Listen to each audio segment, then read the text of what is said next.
박근혜 대통령 5개 탄핵 사유에 대해서 헌법학자들이 모여서 토론회를 가졌다고 합니다. 이 자리에 함께했던 서강대학교 법학 전문대학원 임지봉 교수님 전화 연결되겠습니다. 안녕하세요. 안녕하세요. 네, 헌법학자님들이 모여서 이런 얘기도 하는군요. 네. 예. 사실 헌법학자들이 굉장히 관심이 많겠습니다. 뭐 사명감으로 네. 많이 모였습니다. 헌법적으로 굉장히 위기 상황이고, 네. 그래서 이 헌법적 위기 상황에 헌법학자들이 목소리를 내야 된다는데 의기투합해서 이제 그런 토론회가 열리게 된 것입니다. 알겠습니다. 여러분의 헌법학자들이 모이셨다고 하니까 그 결론이 궁금한데, 먼저 이제 5개 탄핵 사유 중에 예. 굉장히 어려워요, 문장도. 비선 실세에 의한 국정농단에 의한 국민 주권주의와 법치주의를 위반했다. 예. 이것이 첫 번째 사유예요. 예. 말도 굉장히 어려운데. 예. 여기에 대해서는 어떤 정도의 중재가 모였습니까? 예. 고려대학교 김선택 교수님께서 이제 발제를 하셨는데요. 네. 예. 국민 주권주의에 의해서 국민이 가지는 신성한 권력을 선거를 통해 뽑힌 대통령에게 위임한 것 아니겠습니까? 네네. 따라서 대통령은 그 국민으로부터 위임받은 신성한 권한의 행사에 있어서 다른 제3자가 개입하는 것을 허용해서는 안 되는 것입니다. 그런데 박 대통령이 최순실 씨와 매우 특수한 관계를 유지해 오면서 네. 이 비선실세 최순실 씨가 국정에 개입했고 대통령의 권한 수행에 개입했는데 그 범위가 매우 광범위하고 정도도 심각하기 때문에 이 국민 주권주의 또 법치주의 위반이고 이 사유 하나만으로도 대통령 파면이 정당화될 정도다라는 발표가 있었습니다. 그렇군요. 자, 예. 저는 간단하게 이제 여러 주제니까 일단 핵심만 짚어보겠습니다. 그다음에 이제 대통령 권한 남용입니다. 네. 예. 이 부분은 어떤 결론에 도달했나요? 헌법이 공무원에 대한 임면권을 대통령에게 권한으로 부여하고 있는데요. 네. 대통령이 이 공무원 임면권을 남용해서 헌법 7조 2항이 규정하고 있는 직업 공무원 제도를 위반하는 위헌 행위를 했다는 것이죠. 왜냐하면 문체부의 국과장들에게 그 승마 대회 성적 조작과 관련해서 조사를 그렇죠. 시키고 그 조사 결과를 보고한 것에 대해서 문제를 삼으면서 그 문체부 국과장들 나쁜 사람이라 하고요. 네. 왜냐하면 그 성마대회에 최순실 씨의 딸인 정유라 씨가 우승을 못하고 준우승을 한 게 화근이 됐거든요. 네네. 그래서 또 그 얼마 후에는 그 사람들 아직 있어요 하면서 실제로 이 문체부 국과장들 다른데 한직으로 밀려난 사람들을 결국은 이제 해임하게 하는 그러한 일을 벌였기 때문에 대통령의 공무원 임명권이라는 권한 남용에 의해서 직업 공무원 제도를 위반했다고 본 것이죠. 네. 왜냐하면 직업 공무원 제도의 핵심이 바로 공무원의 신분 보장입니다. 즉 공무원에 대해서는 부당한 해임을 금지한다는 것이 헌법 7조 2항이 규정하고 있는 직업 공무원 제도의 핵심인데 거기에 위반했다는 것입니다. 그 말씀하시니까 당장 생각이 나는 게 이제 임명권 관련해서 예. 어제 입국해가지고 처음에 부인했지만 결국 최순실 씨 추천으로 미얀마 대사가 됐다는 유재경 씨 관련 또 역시 정확하게 이 임명권 남용에 해당되는 거 아닙니까? 그렇습니다. 대통령이 공무원을 임명하거나 해임할 때에도 그 법에 정한 사유, 그다음에 법에 정한 그 자격 등을 근거해서 해야 되는 것이거든요. 그런데 그야말로 비선실세 최순실 씨가 면접까지 보고 말이죠. 그 추천을 한 사람이 그 직후에 이 대사로 임명이 되는 고위직 외교 공무원인 대사로 임명되는 이런 일이 벌어졌다는 이 의혹이 사실이라면 이거 하나만으로도 대통령 권한 남용에 의한 위헌 행위에 해당하고요. 또 앞에서 봤던 비선실세 국정농단에 의한 국민 주권주의와 법치주의 위반에도 또 해당하는 것이죠.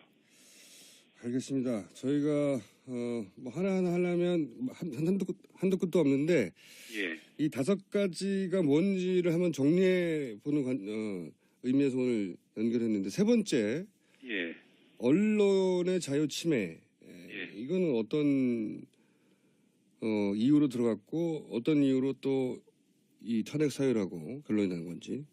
예, 2014년에 예. 정윤회 문건 예. 사태가 터졌을 때 그것을 세계일보가 보도하지 않았습니까? 네네. 그것을 보도한 세계일보 기자를 청와대 고소를 하고 또 세계일보에 여러 가지 광고 탄압까지 가해집니다. 그야말로 세계일보라는 언론기관에 언론의 자유를 침해한 것이죠. 명백하네요. 예. 그렇죠. 그래서 이 언론의 자유가 없는 자유민주주의가 있을 수 있겠습니까? 따라서 그 자체로 이 세 번째 사유도 충족시키고 따라서 대통령을 파면하는 것을 정당화하는 탄핵의 근거가 된다라는 발표가 있었습니다. 알겠습니다. 그리고 세월호 7시간 부분은 충분히 이해가 가고요. 생명권 예. 보호. 예, 그 지금 가장 이제 그 쟁점이 되고 검찰에서 입증하려고 노력하고 있는 게 특검도 예, 이 뇌물죄지 않습니까? 뇌물 수수 등 형사법 및 법률 위반 부분인데 그렇습니다.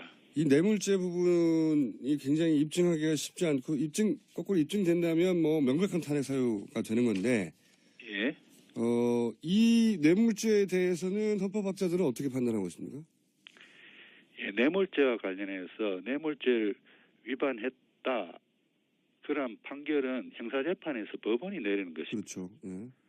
탄핵 심판에서 뇌물죄와 관련해서 예. 대통령이 뇌물죄에 연루되었느냐, 그리고 어떻게 연루됐느냐, 그 연루된 정도가 대통령을 파면에 이르게 할 정도로 심각하냐, 네네. 심각하다고 판단되면 탄핵 사유가 되는 것입니다. 네네. 그러니까 뇌물죄가 성립하느냐 안 하느냐와는 별개의 다른 문제인 거군요. 것이죠. 예, 설사 뇌물죄가 형사적으로는 성립하지 않아도 관여한 정도로 보아서 심각하면은 파면이 될 수도 있다. 그렇습니다. 왜냐하면 이 탄핵 심판은 헌법 재판이지 형사 재판이 아니고 또 이거는 일종의 파면해야 되느냐 아니냐의 징계 책임을 묻는 징계 절차이기 때문에 예. 면밀한 어떤 사실 조사와 증거 입증이 필요한 형사 재판과는 구분돼야 한다는 것이죠. 한 가지만 여쭤보겠습니다. 이제 이게 전반적으로 5개 항에 대해서 어제 모인 헌법학자들의 토론의 결과는 탄핵 사유로는 충분하다는 결론인 거네요. 말하자면. 그러니까 5꼭지에 대해서 다 발표가 있었는데요. 네. 그래서 5꼭지에 대해서 5분의 발제자가 있었지 않았겠습니까? 네. 그런데 5분 모두 네. 자신이 담당한 이 사유 하나로 하나로 다 충분하다. 충족하고 이 사유 하나만으로도 탄핵 인용 결정이 가능하다고 했습니다. 그렇군요. 마지막으로 한 가지만 더 여쭤보자면요.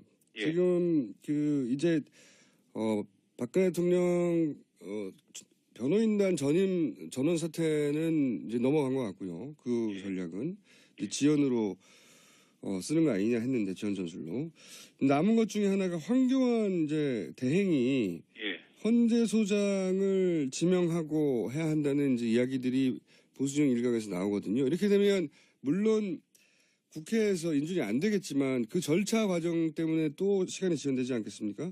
이 부분에 대해서는 어떻게 생각하십니까? 예.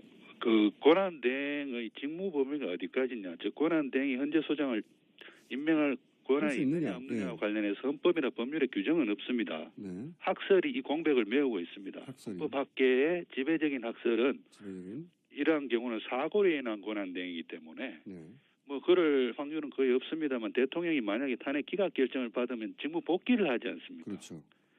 이러한 것을 사고로 인한 권한대행이라 하고요. 사고로 인한 권한대행의 경우는 대통령이 직무 복귀를 할 수 있기 때문에 권한대행의 직무 범위가 소극적인 현상 유지 그 권한 행사에 머물러야 한다는 것이 헌법학계 중론입니다. 거기에 비춰봤을 때 헌재 소장의 임명이라는 것은 헌재 소장이 국가 의전수열 4위입니다. 아주 중요한 인사권의 행사죠. 네네. 이것을 누가 소극적인 현상 유지적 권한 행사라고 보겠습니까? 그래서 이 헌법학계의 지배적인 견해에 의할 것 같으면 사고로 인한 권한대행인 황교안 권한대행은 헌재 소장에 대한 임명권을 가지지는 못한다라고 봐야 하는 것이죠. 또 현실적으로도 헌법에서 소장 임명과 관련해서는 국회의 동의를 얻게 하고 있는데요. 네. 여소야대의 국회 상황에서 황교안 총리가 소장에 대한 임명을 강행하려 할 경우에 그 국회의 동의를 얻을 수 있겠습니까? 안 되겠죠. 그래서 이제 지연 전술이 하나로 가능하지 않겠느냐고 이제 생각하는 건데. 예, 그런데 이거는 법리적으로도 네.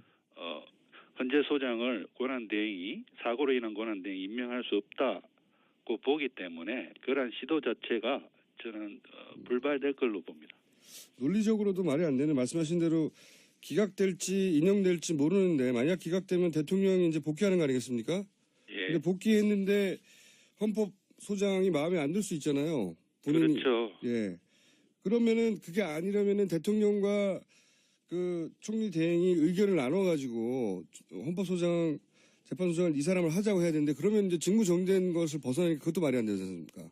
그렇죠. 예. 그래서 사고로 인한 권한대행은 중요한 인사권의 행사나 혹은 대통령의 기본 정책을 변경하는 그러한 정책 변경은 할 수 없고 소극적인 현상 유지적 권한 행사에 머물러야 한다는 것이 헌법 학계의 중론입니다. 알겠습니다. 오늘 말씀 감사합니다. 감사합니다. 네, 지금까지 서강대 법학 전문대학원의 임지봉 교수님이었습니다. 네.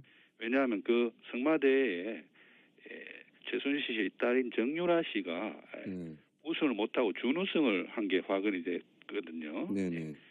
그래서 또 그 얼마 후에는 그 사람들 아직 있어요 하면서 실제로 이 문체부 국과장들 다른 데 한직으로 밀려난 사람들을 결국은 이제 해임하게 하는 그러한 일을 벌였기 때문에 대통령의 공무원 임명권이라는 권한 남용에 의해서 직업 공무원 제도를 위반했다고 본 것이죠. 네. 왜냐하면 직업 공무원 제도의 핵심이 바로 공무원의 신분 보장입니다. 즉 공무원에 대해서는 부당한 해임을 금지한다는 것이 간단하게 이제 여러 주제니까 일단 핵심만 짚어보겠습니다. 그다음 이제 대통령 권한 남용입니다. 네. 예. 이 부분은 어떤 결론에 도달했나요? 헌법이 공무원에 대한 임면권을 대통령에게 권한으로 부여하고 있는데요. 네. 대통령이 이 공무원 임면권을 남용해서 헌법 7조 2항이 규정하고 있는 직업 공무원 제도를 위반하는 위헌 행위를 했다는 것이죠. 왜냐하면 문체부의 국과장들에게 그 승마 대회 성적 조작과 관련해서 조사를 그렇죠. 시키고 그 조사 결과를 보고한 것에 대해서 문제를 삼으면서 그 문체부 국과장들 나쁜 사람이라 하고. 박근혜 대통령 5개 탄핵 사유에 대해서 헌법 학자들이 모여서 토론회를 가졌다고 합니다. 이 자리에 함께했던 서강대학교 법학 전문대학원 임지봉 교수님 전화 연결되겠습니다. 안녕하세요. 안녕하세요. 네, 헌법학자님들이 모여서 이런 얘기도 하는군요. 네. 예. 사실 헌법학자들이 굉장히 관심이 많겠습니다.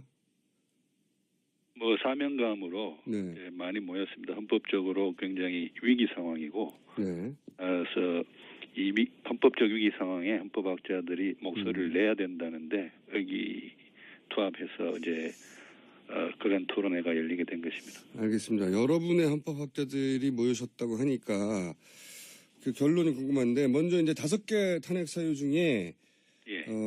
굉장히 어려워요 문장도. 비선 실세에 의한 국정농단의 비선실세의 국정농단에 의한 국민 주권주의와 법치주의를 위반했다. 예. 이것이 첫 번째 사유예요. 예. 말도 굉장히 어려운데. 예. 여기에 대해서는 어떤 정도의 중재가 모였습니까?